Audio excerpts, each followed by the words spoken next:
Nut-Free Mama here. Today I'm going to show you how to make eggnog bread. Alright, let's start off with our ingredients. For the bread, you need a half a cup of butter softened, which is 1 stick. Then you need a half a cup of granulated sugar and a half a cup of powdered sugar. Brown sugar. Sorry about that. Then you need 1 teaspoon of rum extract, 1 egg, 2 cups of flour, 1½ teaspoons of baking powder, a half a teaspoon of baking soda, 1 teaspoon of salt, 1 teaspoon of nutmeg, and 1 cup of eggnog. That's for the bread. And then for the glaze that we're going to put on the bread, you need 1 cup of powdered sugar, 2 tablespoons of eggnog, and a pinch of nutmeg. And then, of course, we are going to need a loaf pan. So I am going to spray that with cooking spray and preheat my oven to 350.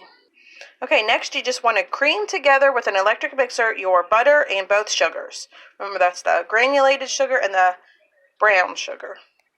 Okay, now we are going to add in our egg and our imitation rum extract and just beat that again until it's combined. Alright, that looks good. Now in a separate bowl, we are going to whisk our dry ingredients together. So you want to add the flour, baking powder, baking soda, salt, and nutmeg, and just give that a good stir. Okay, that looks good. So next we are going to slowly add in our dry ingredients and our cup of eggnog and just mix that with an electric mixer. So just alternate the dry and the eggnog, the dry and the eggnog, and just keep beating that in between. Alright, that looks and smells amazing. So I'm going to go ahead and pour this into my loaf pan and bake it for 58 to 60 minutes. Alright, that's all ready to go into the oven.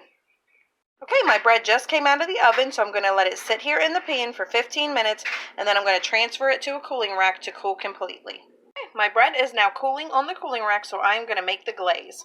So you just basically want to take your powdered sugar and just mix your eggnog in there, stir it really well until a thick paste forms, and then we're going to pour it over the bread.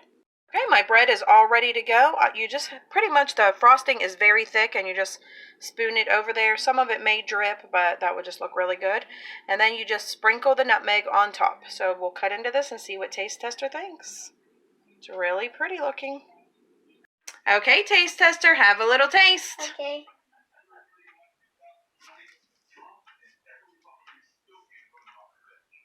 Yum. Yummy. Do you like it? Yeah. Alright, everyone, come back and see us again. Don't forget to like and subscribe. Don't forget to like and subscribe. Bye. Bye.